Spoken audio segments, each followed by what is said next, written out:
said the Lions won a game. Man, we going all the way, baby. We about to celebrate. Why? And we are finally back after a very long hiatus. Great Lakes State Football, Season 3, Episode 44. And we are brought to you by NeuroPeak Pro, if I could talk. NeuroPeak Pro's Intel Belt. The NeuroPeak Pro's Intel Belt is a premier device that revolutionizes performance training through their proprietary precision breathing and heart rate variability training. Download the NeuroPeak Pro app to conduct training sessions and learn to breathe in a way that helps to maximize your performance in the game, at work, at home, and when it matters most. The Intel Belt uses Bluetooth technology to connect to the NeuroPeak Pro app, where you will conduct precision breathing training sessions, monitor your HRV in real time, gain insight into your breathing metrics and progress, learn how to adopt a successful breathing practice with video instruction from the NeuroPeak Pro team, unlock instructional content specific to your areas of interest, and learn to utilize precision breathing training in your everyday life to help you maximize your potential. You can get 20% off your purchase of an Intel Belt with our special code, capital, all caps, GLSFB. That is all caps, GLSFB. You can also find the link in the description to any one of the podcast episodes, as well as in the description of our social media pages. Well, gentlemen, we are back, and we got some stuff to talk about. How have we been?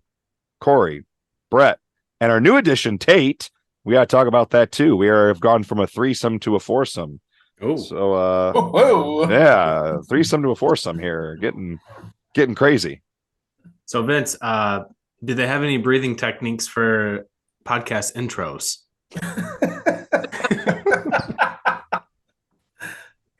Vince, I thought you actually did a very good job. You didn't have a breakdown, and you were breathing just fine. So that was thanks. Perfect. It sounded like you're advertising something on The Price is Right. Well, I'm trying my best here, seeing if we can get some people to buy these belts, baby. We've had 2 purchased, huh? 2 purchased so far. 2 people bettering themselves when we are not. So we're not trying to have a great breathing, I guess, outside of the podcast. We should use the belts for the podcast. That'd probably be beneficial. We should wear the belts during the podcast, actually. Monitor our heart rates. It's super exciting to be back, though. I was going to say, it is nice to be back. It's been a while. Does anyone want to talk about why we've been gone? Kory, you want to tell these people why we've been gone for so long? My theory is that we just went too hard in the paint last season. You're theorizing. And we were just burnt crispy. We were all putting in anywhere from, I would say, 10 to 15 hours a week between social media, creating graphics episodes and whatnot. And we all just needed a nap, and now that football's back, we've actually been kind of putting off this episode for a couple weeks, but we're happy to be back. Yeah, we had a couple things tonight. It's pretty late. Vince's kids wouldn't go down, and Tate had a bat in his house, so still might be in the house. We'll see if it's in there after we're done recording. You should keep your door. You should keep your door open and see if it flies in and hits the fan. Yeah. Some live action for the viewers at home. Or someone listening while they're working out, they get a scream in their headphones of a bat flying into the room. I think our last episode was Kory doing the Blazing Hot Wings challenge, which we have a new pick'em this year, so we'll have to figure out what the punishment is. We do.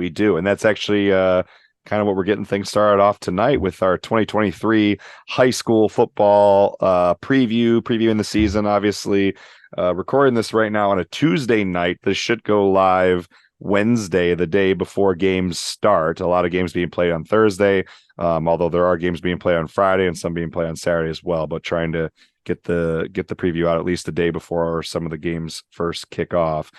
We should probably address here real quick too our new co-host. We are now to 4 co-hosts. Tate Baker, welcome on. Welcome. Thank you, fellas, for letting me join your esteemed group. I'm really excited to be a full-time member and get to talk to you guys about some football every week. So Tate, you have a pretty extensive background in the sports world. Can you bring us up to speed on what you've done the last, actually probably close to 11 or 12 years now? Yeah, so back in college, I started off working at the high school sports desk for M Live Media Group. So kind of got my feet wet covering high school football all across the state just from the sports desk there in Grand Rapids. And then also while at Grand Valley, I covered a wide range of varsity sports for the Lakers, for the Grand Valley Lanthorn, the student newspaper. Then after that, took a little hiatus from covering sports. And then I would say 3-4 years ago, got back into it, working for Prep Hoops, and then eventually Prep Red Zone, doing some scouting and a little reporting here and there. And now here we are, full circle, back with this great group of guys and Great Lakes State football. So that's kind of been my journey. It's hard to believe it's been that long, but making me feel old. And Tate also has Grand Ledge roots, just like Kory, Vince, and I. Mm-hmm. Tate went to Grand Ledge until second grade, and then he moved away, and him and I never saw each other again until freshman year of college. Fast forward to 2011, fall 2011. Yeah, and Tate walked into my room. It was meant Where'd to be. you go, Tate? What elementary? Willow Ridge. Oh, okay. Yep. Okay. Yeah. And here we are. I've got the prerequisites down. I've got Grand Ledge blood in me. I feel like I wouldn't be allowed on this pod if that weren't the case. Well, we did have Tate on as a guest a few times too this last year, so Tate is not in unfamiliar territory here with being at least a part of this in some form or fashion. But now the plan is to have him on full time, and I guess we should transition that into kind of the plan for this season. We're not sure at this point yet if we'll be doing an episode with all four of us weekly. I think we'd like to. We'll see how that goes. If, now that there's four of us, if one can't be on or two can't be on, at least there might still be two or three, kind of ups the number of guys that we can have chatting about high school and college football. The plan is next week to put out our preview of college football, since that doesn't start till next weekend anyway. But I don't know, Tate, if you want to share kind of some of your ideas that you were hoping to do this season. I know Brett and Kory, there was a few things you were planning on doing. With me personally coaching high school football, I won't be able to do some of the things that these guys were planning on doing, or at least talking about doing. Real quick before. Oh, sorry, go for it, Kory. I was just gonna say real quick before Tate elaborates. My favorite thing that you do, Vince, is your Saturdays about 6 beers deep and just ragging on teams on Twitter. That might be my favorite thing. So ragging on teams on Twitter. What are you talking? Well, you're just like posting live updates and just like live calling games, which I love. I'll be out tea with the family or something, and Vince is texting us about the Alma Albion game that he's streaming on his laptop. It's great. Hey, D3 football, baby. Yep. Anyways, Tate, what do you got? Yeah, so essentially I want to, provide some written content each week, do like a preview for what we deem the game of the week.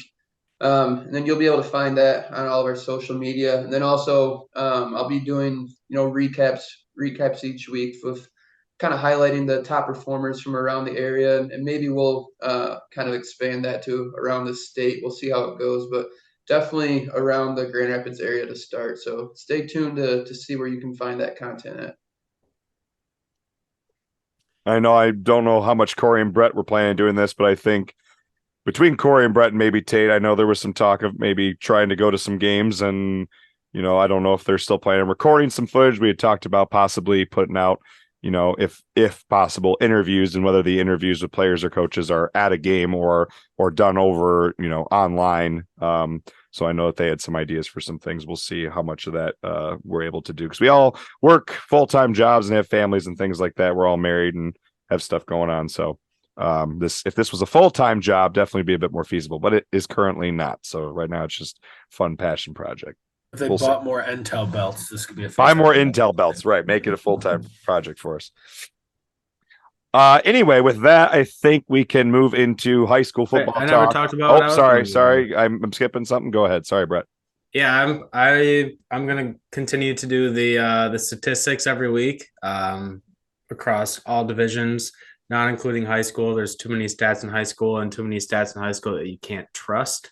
But I'll plan to do the weekly passing leaders, rushing leaders, receiving, interceptions, and I think I did field goals last year too. So across all divisions, D1 all the way down to NAIA. So looking forward to doing that again. Gives me a chance to play with Excel, which is a passion of mine. Yeah, looking forward to it. Brett enjoys playing with things. I do. Enjoys playing with himself. Gets me all excited. And I'll be putting out the weekly viewing guide, making some of our graphics, doing all that fun stuff. We do have some ideas in the works to kind of spice things up, give you guys more content, highlight different things around the state. So keep your eyes peeled. And if you see errors in our graphics, it's not that we're stupid. It's that we're busy and we just don't have time. I mean, if you see the west side of the state rankings and one of our co-hosts ranks a team that's as far southeast as you can get, I mean, it's just geography. I wonder who did that. Jeez. I don't God, know. we have someone on this group doing stuff like that. Probably the same guy that Yeah. thought Jackson was north of Lansing. That couldn't have been anyone on this group. That sounds like a toddler did that. All right. So top games this week. Games kicking off on Thursday, 8/24, August the 24th. It's going to be a hot one. And then there's a number of games that are on Friday and then some on Saturday too, with the battle at the Big House taking place on Saturday with a couple of games. So with that, we selected our 5 top games of the week. The first one, we have an East Side matchup between a couple of powerhouses. We have Warren De La Salle versus Davison. So I'm not sure what order we want to go through here, guys. But maybe I can start out here first. Yeah, let's go in order and then we'll just shift it one every week. Does that work for everybody? Yeah, cool. or we can snake it. Yeah, that's what I meant. Yeah, you would like that. Yeah, I would like that. So yeah, my Warren De La Salle versus Davison, a couple of powerhouses, like I said. Warren De La Salle did lose their star quarterback, Brady Drogosh, to Bowling Green, I believe it was in the offseason. So they're filling some big shoes at the quarterback position. But this is a team that reloads every single year. We had, I believe, Coach Roan is who it was, the head coach of Warren De La Salle on our podcast here after We the season. sure did. Great guest. Great guess. After they won the state title, he had some pretty high expectations for this upcoming season. I was also very surprised to see that Warren De La Salle only has 5 games on their schedule against teams from the state of Michigan. They play Davison and then Muskegon, Olathe, Detroit Catholic Central, and Brother Rice. The other Well, three, remember the CHSL realigned, I forgot about that. That's right? probably- So now the CHSL has Ohio schools in it. So that was announced. I think we might have talked about it on the podcast way back last fall. I think it got announced last fall, like during the season or before the season, that it was going to start effective this year, where the CHSL aligned with the Ohio Catholic Conference. So now the CHSL is across state lines. Okay. Which is pretty crazy. So I think it's the Toledo Catholic Conference. It's just Toledo. So it's Detroit and Toledo Catholic schools are now all competing in the same conference, which is pretty crazy. Yeah, well, that would make sense because the 3 teams they play out of the state are from Ohio, Toledo actually. Yep. And then they have an open game week 9. That's for that conference championship game they do at Ford Field. Oh, kind of similar to what the Detroit Public schools do. Yep. Same Got thing. Yep. Very cool. Catholic League Championship. I guess with that was a very long-winded intro there. I'm going to pick Warren De La Salle. It's always tough for a public school to beat the private schools. We talk about it all the time. I think it'll be a good game, but I think Warren De La Salle is going to take that one. Kory, what do you got? I'm going to also go with Warren De La Salle. Don't mock it till you try it type of thing. I mean, they're very good. Davison has a super interesting schedule as well. So they got De La Salle, they've got Granville and TC Central. That's a hell of a commute for your first 3 games. So, but well, they have another non-conference game in South Lyon, who has been really good the last couple of years too. Yeah. Bench. Vince, what do you got? I'm going with De La Salle. Davison obviously has had a lot of success the last couple years, not as good as the 2 years prior, but they're still going to be a tough opponent. But like you just said, Kory, I have no reason to doubt De La Salle at this point. The first week of the season, even the first couple weeks are always tough until teams start playing each other. With high school football, you lose players and replace players. You never know how teams are going to reload, but Coach Roan is a hell of a coach, and I just see De La Salle continuing to dominate under his guidance. All right. Yeah, I'll Tate, piggyback off of that and go with De La Salle as well. It might be the most impressive pound-for-pound high school football program in the state the last couple of years, and I don't see that slowing down anytime soon. Yeah, to your comment, they've lost one game since 2020. And they went to the state title in 2020, even though they were 7-5. They started the year like they had a miserable start to the season. I remember Coach Roan talking to us about that in the podcast, how that team in 2020, which was the first team, they were 2-4. That first team that he came in and coached just had a bunch of injuries and young guys, and they just put it together for the playoffs and just haven't looked back since, I feel like. Yeah, they've been in the last 3 state finals and won 2 of them. Very impressive. Very. And then in 2019, they had a forfeit in their district game. I think that was due to a hazing. That was the hazing incident. Yeah. Their previous coach had quite a bit of success, and that obviously was a very unfortunate way for his tenure there to end. Oh gosh. So in the last 6 seasons, they've been in the state finals every single year and won, except for 1 year they were runner up and then the hazing incident. Unbelievable. Yeah, because going into that hazing incident season, they had a bad record, but they played a tough schedule, and people were still projecting they would make a run. I remember that. Yeah. Yep. So Goose Poop, this is one that we get offline every week. We haven't followed up with him to see if he'd like to join our little game here of the high school pick'em. I'm sure he's down to do it again, just like last year. It's like last year. So we'll gather his pick offline and post it in our graphic this week. So moving on to the next one, a couple of middle tier powerhouses in recent history. Grand Rapids West Catholic versus Edwardsburg. These 2 teams did face off last year, and Grand Rapids West Catholic taking home the victory. They played at Hope College week 1. West Catholic won 20-28, so it was a close game. We've had head coach Landon Grove on a few times now. Great guest, great coach too. He runs a great program. I think that West Catholic's going to win again.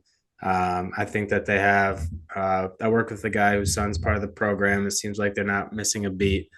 So I've had some intel there, and I am going to pick Grand Rapids West Catholic to beat the Eddies from Edwardsburg. This one's a fun one to pick because you got 2 teams that are definitely powerhouses in their respective divisions. Kind of a look in the future. I have them both winning their respective state titles, but I do not want to eat spicy wings again. I'm going to go with Edwardsburg just because I think they get redemption.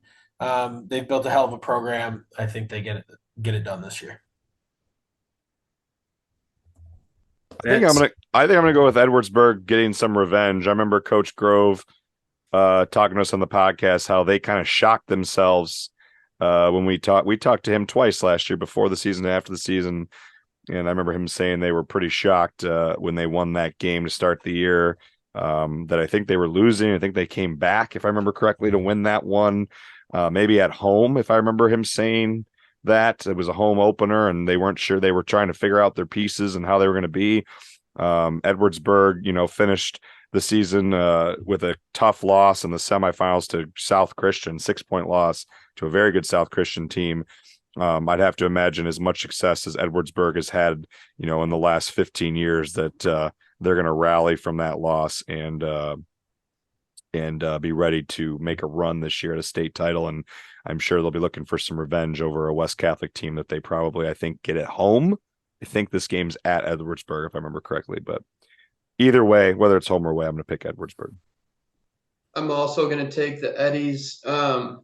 think Edwardsburg has, not struggled, but they've had their fair share of heartbreaks against the greater private schools of West Michigan. You mentioned that loss to South Christian. I think there's a couple of them back to back that they had against South Christian. And they also, lost to West Catholic last year. West Catholic lost both their starting running back, who was their all-time leading rusher, and Tim Kloska, and their starting quarterback, who was a big piece in bringing them a state championship last year, and Bernie Barnes' deal. I think that's a little bit too much to lose to beat a great Edwardsburg team in week 1. So I'll take the Eddies. All right, looks like I'm on an island for that one. We had a unanimous pick for our first game, and I'm the only one who picked West Catholic this week. Moving on to a couple of smaller schools, D6 and D7 schools. We have Monroe St. Mary Catholic Central, who had a little bit more of a disappointing season compared to their history, going 6-6 last year, although they made it into the third round of the playoffs, facing off against Warren Michigan Collegiate, who last season went 10-2. These teams started the season last year playing in week 1, with Warren Michigan Collegiate winning 28-3 in that first contest. I think I'm going to end up picking Warren Michigan Collegiate this time around. I'm going to pick the bigger school that seemed to bode well for me last year. And Warren Michigan's a team that has been on fire the last few years, reaching double-digit wins the last 2 years, and before that, they had I believe they had a state championship too. They got beat by Lansing Catholic, right? For the state title 2 years ago, I think it was. It was a very close game, yeah. So I'm going to take the Cougars. Kory, what do you got here? I'm also going to go with Warren Michigan Collegiate. They're very well ran program, and they're always just like freakishly athletic. They always seem very tall and lanky. So good program, great athlete. I'm going to go with Warren Michigan Collegiate.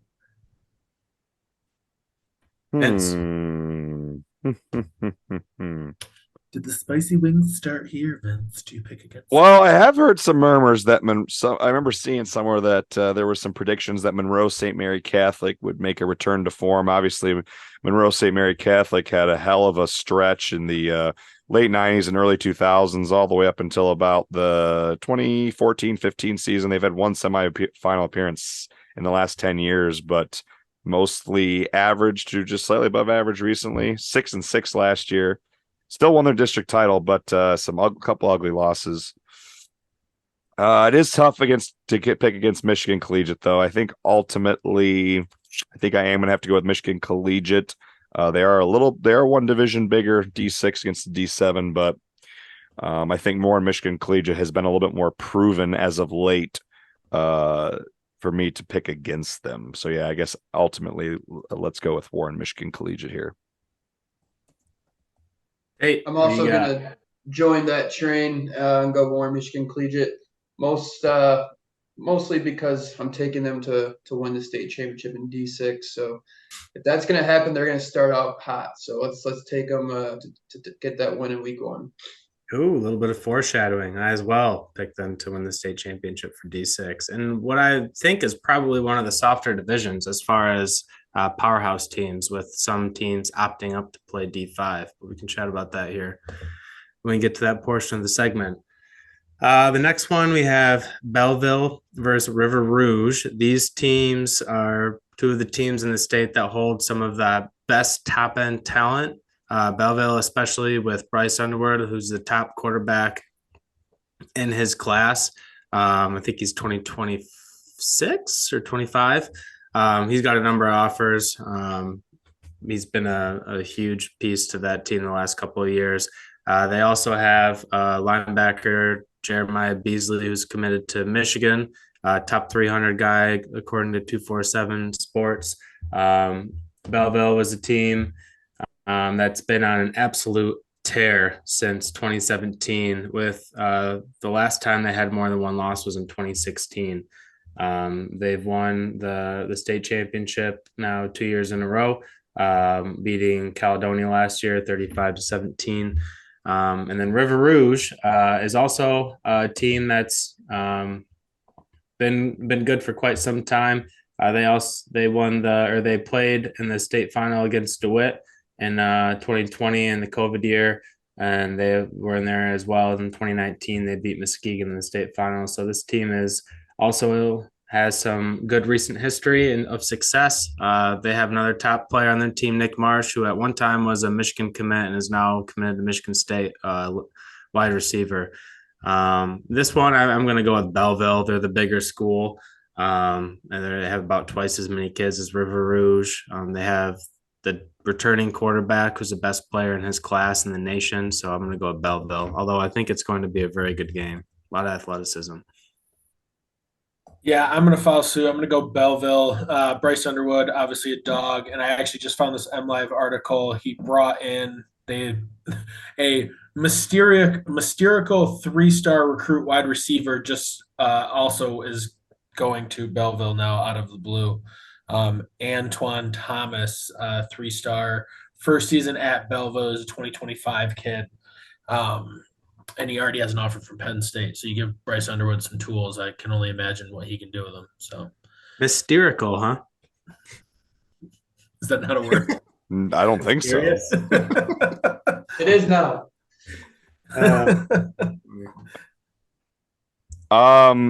Vince, what do you got? I remember Michelle Candy and Goose Poop here. Goose Poop, I remember rating River Rouge very high at the end of last year. A team that went 5-5. Now, one of those losses was a forfeit loss to Battle Creek Lakeview that I remember was on a technicality. I think something happened with their field last minute, and they had to forfeit. They lost to St. Ignatius out of Cleveland by 1 touchdown. They lost to De La Salle by 1 point. They lost to Southfield by 7, and they lost to MLK by 13 opening round of the playoffs. And so 5-5, on the surface looks really bad, but they had a brutal schedule. Their schedule, I don't know if you guys looked at River Rouge's schedule. It is brutal again this year. Unbelievable crop of teams. They are independent. They haven't played in a conference in I think 4 or 5 years. So all their all their games are non-conference games. They don't have a league that they play in. So a hell of a lineup that River Rouge has. They open up with Belleville and follow that with Detroit Catholic Central. So obviously, or Grand Rapids Catholic Central, excuse me, Grand Rapids Catholic Central. And they also play Brother Rice and St. Mary's and 2 teams out of Ohio. As much as I would like to be the odd man out and pick River Rouge here, I think, Kory had a good saying earlier, if it's not broke, don't fix it. And Belleville, that train's rolling, baby. I think this is going to be a hell of a game. I bet there's going to be a big crowd at this game. If I was just a fan and wasn't coaching football, this would be a game I'd want to go to. If you live in the area and you're able to check this game out, I feel like this is going to be a good game. But I think I gotta go with Belleville. They've been too good. There's no reason to doubt them now. Yeah, I'm gonna join you guys. Bryce Underwood being the best player in the country in the 2025 class. Not gonna go against that. So I'll take Belleville over River Rouge.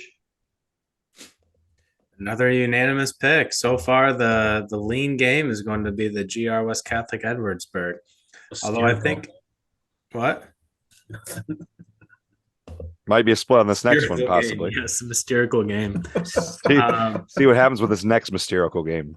Yeah, this one, the tilt between a couple of powerhouses on the west side of the state, the Rockford Rams versus the Muskegon Big Reds. Rockford end of the year in somewhat disappointing fashion, losing in a rematch to Caledonia in the district championship, 13-14, very close game. I believe Caledonia actually in overtime, two in overtime. In overtime to win that game. And they had played Caledonia 2 weeks earlier and won by a few touchdowns. Rockford went 10-1 last year. They lost their quarterback who graduated and moved on to Davenport. Mac, I can't think of Vander or something. So he's since moved on. Muskegon returns, probably one of the most athletic players in all West Michigan, and quarterback Mackay Guy. This game is getting played at Muskegon High School. Rockford and Muskegon, actually, they haven't played each other. I was surprised by this fact. They haven't played each other since 2013, when Really? That's been that long. Muskegon beat Rockford 45-0. Jeez. So traditionally, Muskegon always seems to open up with some tough opponents. They have Rockford week 1, Warren De La Salle week 2. I don't think that they're going to start the season 0-2, and I don't think they're going to beat Warren De La Salle. So with that, I'm going to pick the Big Reds to probably an upset pick here. The Big Reds over the Rams. Kory. I have Muskegon ranked over Rockford in my West Michigan power rankings, and I think it stays that way. Everything I've read says Muskegon's got a really talented group, and I think they're going to get back to their winning ways. That's Rockford obviously is always going to be a tough opponent, but Muskegon, from what I understand, after their state kind of maybe a surprise state title run last year, they had 2 regular season losses and then just kind of came together at the end of the year and made quite a run. And from what I understand, a lot of dudes on that team were younger. I don't think they lost a lot of seniors from my understanding. And I think they make a push for a state championship this year with MLK, kind of out of their way with them moving up to D2. I think D2 is a bit more open, at least on their side of the bracket. Obviously, De La Salle on the other side. But, I'm going to take Muskegon to beat Rockford in this opener, especially a home opener for them. Wow. Tate, you going to continue the trend? Well, Brett, your West Catholic pick might be the only one that we all didn't agree on, because I think Muskegon's going to roll Rockford. I think it might actually win by 3 touchdowns. Makai Guy, Destin Biggie, and Jake Price, I think, are the best trio of athletes, playmakers, what have you, in the area, maybe possibly in the state. 3 guys that can take it to the house whenever they touch the ball. Makai Guy's one of those type of quarterbacks that's just everything you want in a leader. That kind of has been shown on the basketball court as well. Yeah, just overall, I think Muskegon's loaded this year, and I think that the state's gonna be put on notice after they take it to Rockford. There you have it. Woo! Unanimous across the board, except for one game. So, gentlemen, what are we doing for our punishment this year? Last year we did the Blazing Hot Wing Challenge. What do we? I'm so all for getting Great Lakes State football tattooed somewhere on you. Oh, my wife would kill me. I know you were the one holdout on that one last year. Loser has to get their nipple pierced. I'd rather do a tattoo. I'd rather do a tattoo too, because at least a tattoo I can just put it on my thigh and cover it up, or on my ass. You can take the nipple piercing out. I don't know if I want that to happen at all. I have multiple tattoos. I can handle a little tattoo.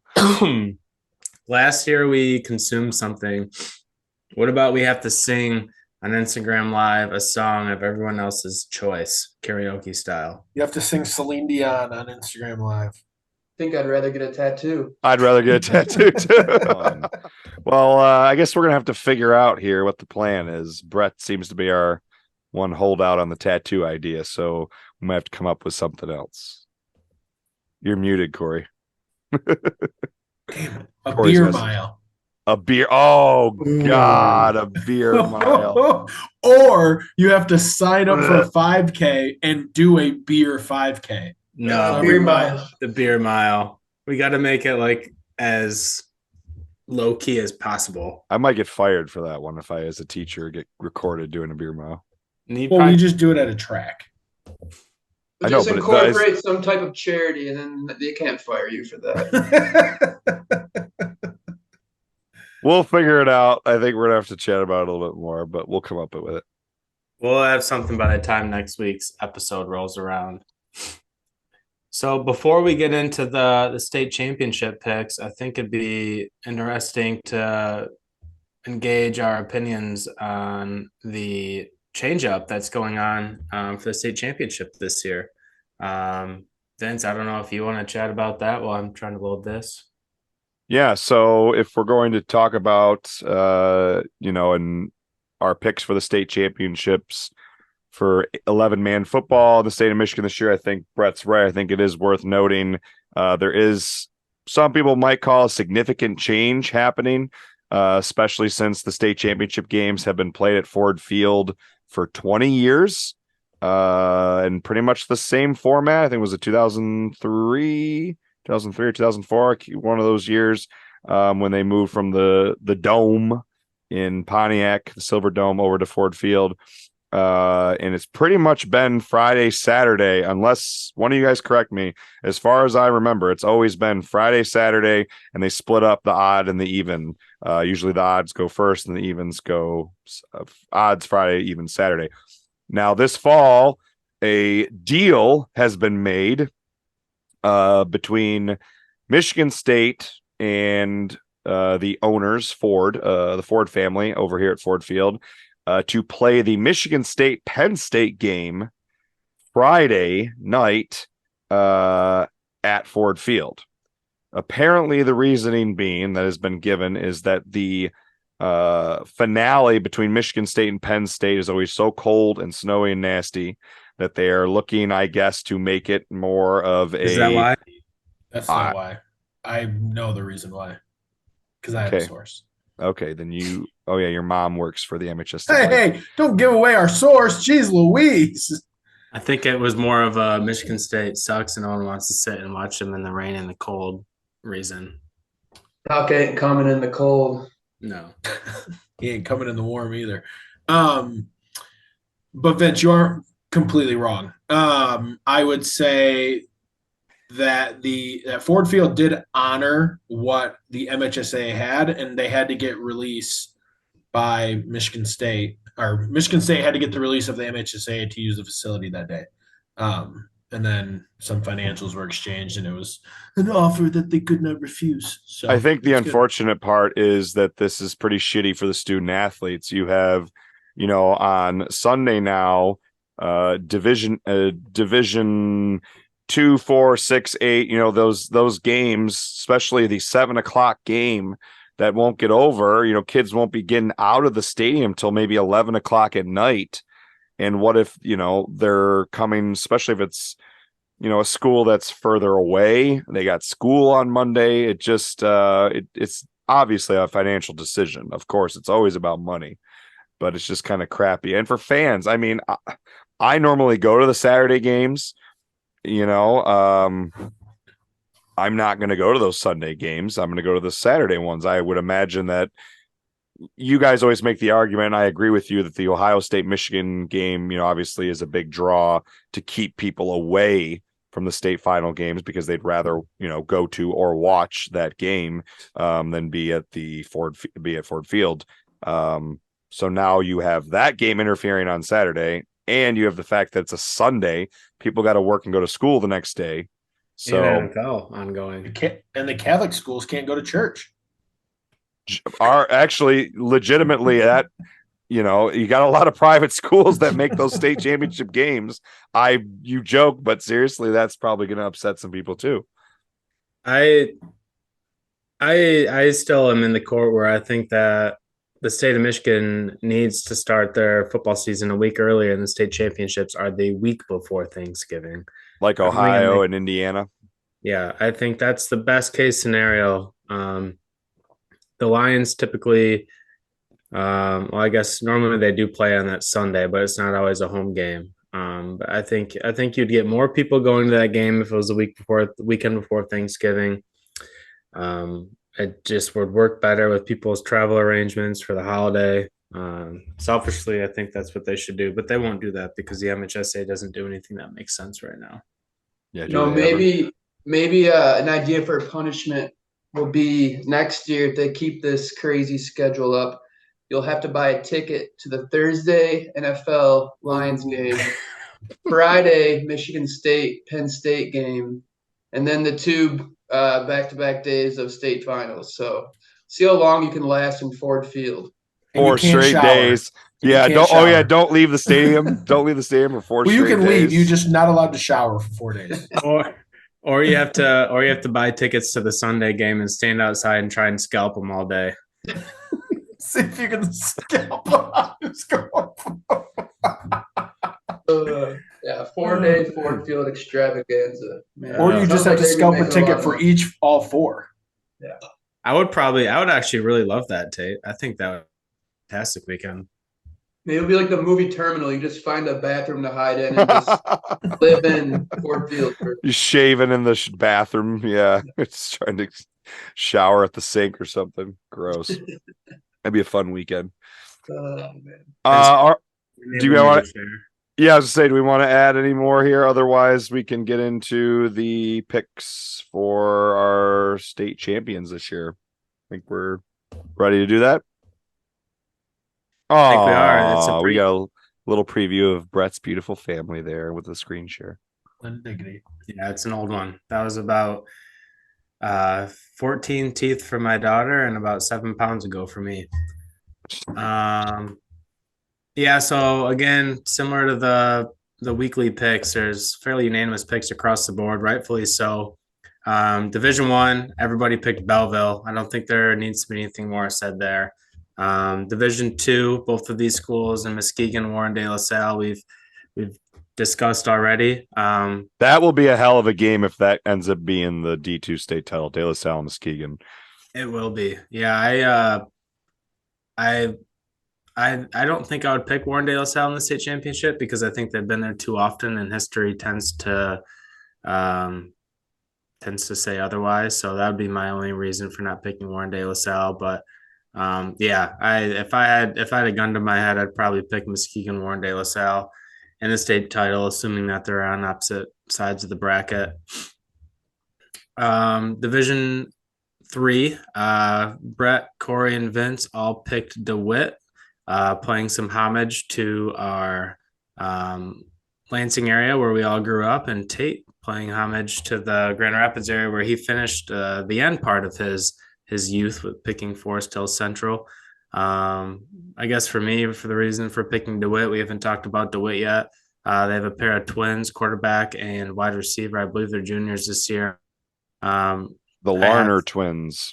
Yeah, I've heard nothing but good things from people that I know in the DeWitt community about the two of them, and the ceiling that they have is extremely high, and they're only juniors this year, as well as a lot of other players that DeWitt has coming back. So Kory, Vince, I don't know if you have anything more on DeWitt. Otherwise, Tate, what's your reasoning? I would just add something that's really interesting is DeWitt is playing Mason in a non-conference game week 2, I believe.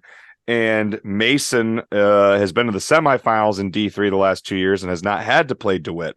They've, weirdly enough, even though they're both Lansing area, have been put on the opposite side of the bracket 2 years in a row. So I think it would be crazy if they get put on opposite sides of the bracket again and find a way to play each other a second time. Not sure what the outcome, obviously, of the week 2 game. I'm sure we might talk about that one next week because that's a pretty big game. But two teams that used to be in the same conference and are not anymore, but have a chance maybe to play each other twice this year after not even played each other in 3 years. The last time they played was the 2020 season in the district championship game, and DeWitt rolled an undefeated Mason team that year, like 48-0. But this is a very good Mason team, so I'll be interested to see if DeWitt, obviously MLK is usually a team that DeWitt has to run into, and Mason's been running into, but they, Dante Moore is gone. They've lost a little bit of talent. I'm sure MLK will still be really good. I just think Muskegon being up in D2, Orchard Lake is up in D2. It kind of leaves D3 maybe wide open. River Rouge is still there, but I think D3 is going to be an interesting division. DeWitt and Mason would be interesting too, because geographically they're like almost identical distances from Lansing. It would be odd. It'd be cool. I think it'd be really cool, but we'll see. Forest Hill Central, though. Tate, I'm sure, is itching to talk about Forest Hill Central because that was his pick.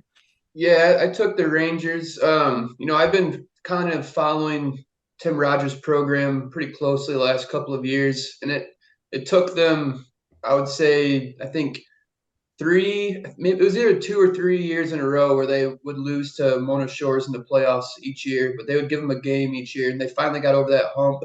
So I think they've kind of solidified themselves as one of the premier teams in the area, and they kind of showed, the rest of the state what they can do by getting all the way to the state finals in D2 last year.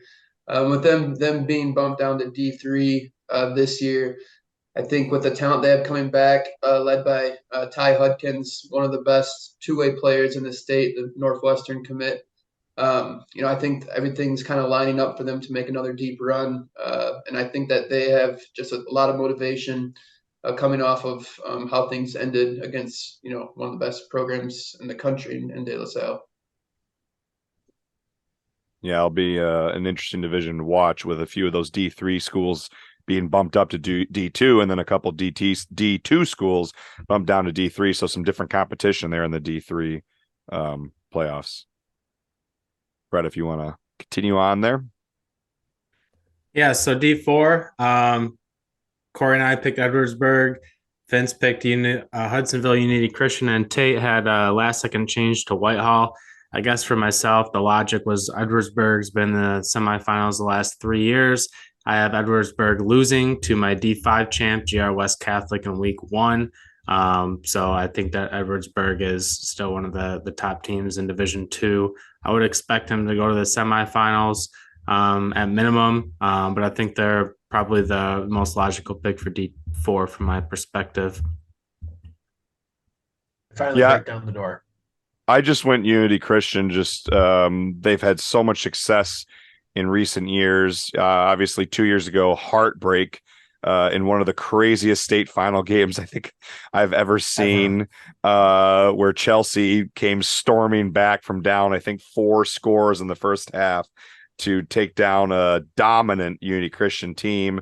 And then last year they had a bit of a setback season. They went 6-5. They had a tough schedule. They got beat by a really good Whitehall team week 1, beat by a good St. Joseph team, beat by Spring Lake, West Catholic, and South Christian. So they got beat by 2 state champions and then 3 other pretty good teams. So they obviously had a bit of a step back there, but with how good they've been in the last 10 years, I would imagine they're going to be ready to go to ramp things back up again. I'll be curious to see. They play Whitehall. That could have been one of our games this week, play Whitehall week 1. So that's going to be a game to watch, I think, too. Speaking of Whitehall, I took them to take D4. They're actually were slated to be in D5 this year and opted up. It would be nice maybe if some of those private schools that are in D2 that take all the riches of the Metro Detroit area would do the same and play in D1, but that'll be the day. No, I like Whitehall a lot. They've got a lot of talent coming back from that team last year that went 11-1 and lost, I think, what was like 1-score game against South Christian. It was by far South Christian's closest game on their run to a Division 4 state championship last year. So I'll take Whitehall to get back and take the crown in D4. All right, there you have it for D4. Moving on to D5, I had Kory and I are aligned on picks in Grand Rapids West Catholic, and Tate and Vince were aligned on Grand Rapids Catholic Central. I don't have a whole lot to add, but on West Catholic, aside from there, they've been a traditional powerhouse. Landon Groves got the program back on track, and I foresee them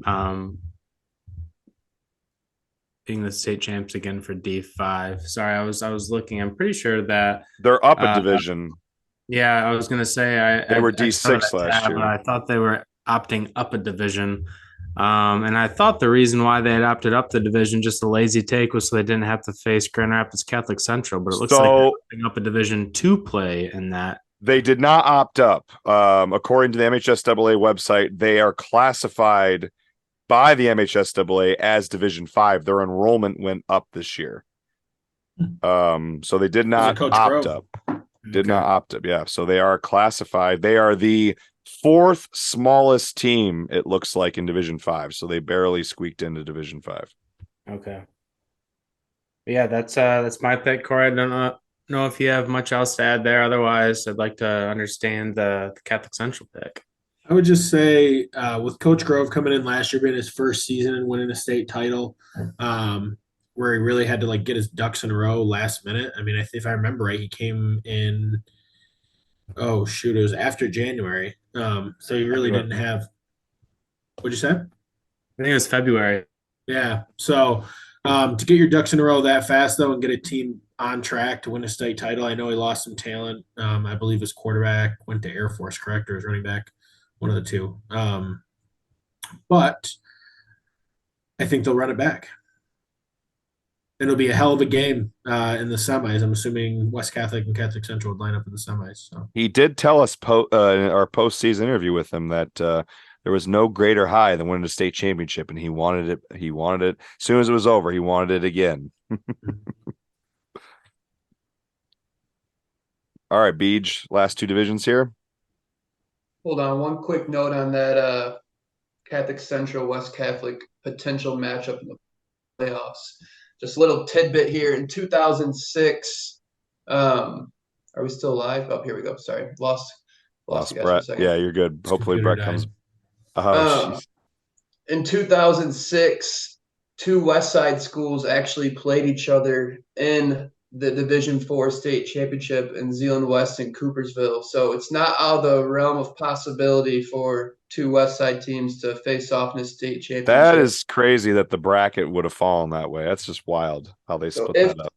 If that's possible, I can't imagine what the hype around the Grand Rapids area would be, seeing West Catholic and Catholic Central, who I think the large majority of high school football fans would agree. Those are the two prominent teams in D5 with how the division's kind of laid out this year. So I'll take Catholic Central. They've got maybe the best pure passer in the west side of the state in Connor Wolf. So yeah, I think Catholic Central gets back to their winning form and takes home another state title. All right, Brett, who we lost momentarily there. So if you were watching the screen, might have got screwed up a bit, but he is now back. Tate just finished chatting a little bit about D5 there. Brett, are you able to share your screen? Or look at that, Brett's on top of things. Mark Johansson. So I think with that, Brett's going to take us here into D6. Yeah, D6, again, a team we had already talked about week one. There's a theme, top games of the week and teams that we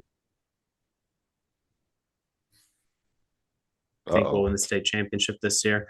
D6, Albus had legit across the. I don't have anything more to add on that one. D7 for all of our picks. Again, unanimous picks. Jackson, Lumen Christi. I think a lot of this is rooted in the history of Jackson, Lumen Christi. Traditionally, in the regular season, they tend to play a lot of bigger, maybe some better schools. And then when they get in the playoffs, they tend to just go on an absolute tear. Last year, they started out 0-3. I think it was the first time in school history or in a few decades. It was their worst start. It was their worst start in a very long time. Yeah. Okay. Yeah. So they started 0-3 and they ended up winning the state championship. So I expect them to nonetheless make it to the state championship and most likely win the state championship. So it's worth noting that they have left the conference that they have been a part of since 2014, the Interstate 8. Which, like you just mentioned, was a conference that they were playing much bigger opponents. They have officially joined for the first time ever the CHSL. They are in the AA division. So CHSL Central is the biggest schools in Detroit Catholic Central, Brother Rice, Orchard Lake, Morgan de La Salle, and obviously those Toledo, Ohio schools. They are in the division with U of D Jesuit, who is a bigger school, Divine Child, and Detroit Loyola. That leaves them with 6 non-conference games. Very interesting lineup. They're still playing Battle Creek, Harper Creek, who is a member of their Interstate 8 conference. They still play St. Francis, Traverse City St. Francis, who they played last year. They play Gaylord, who's Division 3, so they are playing a few bigger schools. And then they open up with Michigan Center, Decatur, and Gull Lake, who are not traditionally good schools. A couple of them are a little bit bigger. Gull Lake, I think, is Division 3, but so they've come in bonus points. Yeah, very interesting schedule for them this year. And Vince scrimmaged against them and mentioned how much size they have. They are absolutely enormous. They were huge. My Grand Ledge, we scrimmaged them Thursday night. They were giant. They have an offensive tackle committed to Central Michigan. Yeah, he was huge. He's a large He's individual. huge. Huge. All right, let's wrap this thing up here. This is the most decorated division we have as far as 3 different teams winning the state championship. Myself, I picked Ottawa Lake Whiteford, located in Southeast Michigan, not to be confused with the Ottawa Lake Whiteford that Vince thinks is in West Michigan. They moved. They moved. I'm telling you, they're over there now. They did. Oh, okay. Now what I hear, somebody on Twitter said their friends still live there. So Hey, I don't know what they're talking about. But they're the reigning state champs. I think that they're my pick for Division 8, based on all the teams that are slated for D8 this year.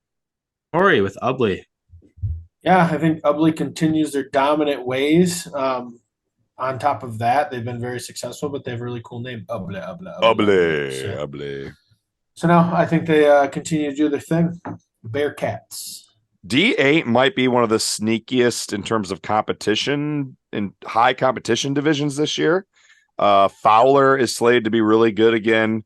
Muskegon Catholic Central, Ubley, Saginaw Novell, a lot of teams that used to be Division 6 or 7 that have fallen into Division 8. Ithaca is in Division 8 this year. Ithaca at one time was a Division 6 school and has fallen all the way down into D8. They've still been very good at football.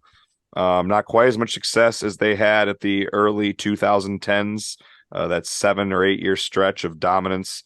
But yeah, I think Ottawa Lake Whiteford will have some good competition. Hudson is always really good. New Lothrop fell from D7 down to D8 as well. So D8's pretty stacked. Some traditional powerhouses there.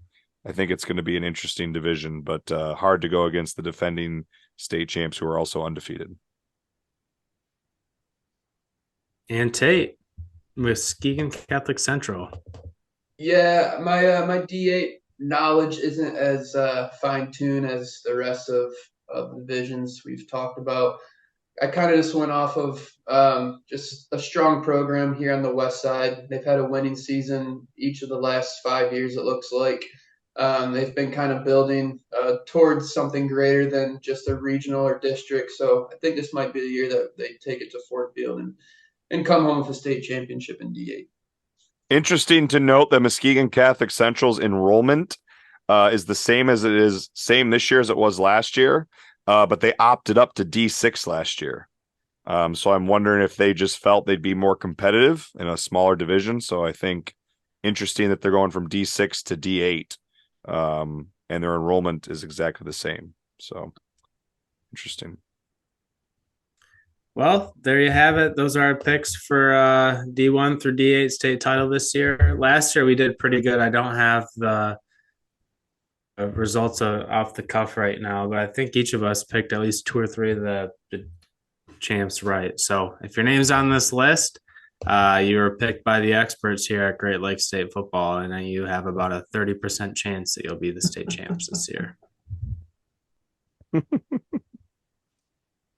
All right. With that, should we wrap things up here? I know. Did we just lose Brett again? Or no, we didn't. He stopped sharing the screen. My thing got all adjusted on the side there. I thought Brett was gone again. Do we want to go ahead and end with our fact and recommendation of the week here? And then obviously we'll get into college stuff next week. I do want to make we got to touch on the Pat Fitzgerald. Really quick before we touch on Pat Fitzgerald, we do have a college game this week. Lawrence Tech versus Indiana Wesleyan at Blue Devil Stadium in Southfield, Michigan on 8/26 at 7 p.m. So they officially kick off the state of Michigan college football season. Yep. Other than that, that's it. Okay. Brett, you want to get us into that last topic there then? Yeah, hold on. I gotta pull up the data. Tate might be able to speak to that better than me. Maybe you can do that, Tate. I gotta find the link. Yeah, so essentially, Pat Fitzgerald's son, I believe, is the starting quarterback for Chicago Loyola Academy. I might be not pronouncing or saying that high school's name entirely correct. And it sounds like Pat is taking an assistant coaching job. I'm assuming it's all just volunteer. at this point. Going to be with the program. Oddly enough, they play Grand Rapids Catholic Central week 1. So Pat Fitzgerald will be on the sidelines in Grand Rapids, which is just it's interesting to say the least after everything that's kind of went down with that program in the last couple of months. That is wild. Imagine someone 2 months ago that Pat Fitzgerald, his first game this year coaching, would be at a high school game in Grand Rapids on August 25th because the game Friday. Yeah, unbelievable. That's funny. Very interesting. Such a weird situation. All right, gentlemen. I'm doing the fun fact, it looks like, and Brett's doing a recommendation. Is that the plan here? Yeah. Wrap this beast up. All right. My fun fact of the week, and I shared this, I think, via text with you guys earlier. I happened to catch a documentary this last week that I'd recommend checking out if you've never seen it before. It's called Go Tigers with an exclamation point. It came out back in 2001. It was a documentary about the 1999 Massillon, Ohio football team. If you've never heard of Massillon, Ohio, I had not. I was not familiar with them. They are known for being one of the most storied high school football programs in the nation. At the time, they led the nation in total wins. Unfortunately, they've since fallen to number 4, but still top 5 all time in the nation. They are also known for having one of the oldest high school football rivalries with one of the Canton high schools, which they are just outside of Canton. They have had a continuous rivalry with this team since 1894, I believe it was. So at this point, almost 130 years, which is pretty crazy. That documentary is like a couple bucks. You can rent it on Amazon Prime. Pretty interesting, worth checking out. But the fact being, I decided to look up what is the oldest recorded Michigan high school football rivalry. And I think you guys already know. I couldn't remember who I told. Did I tell all 3 of you?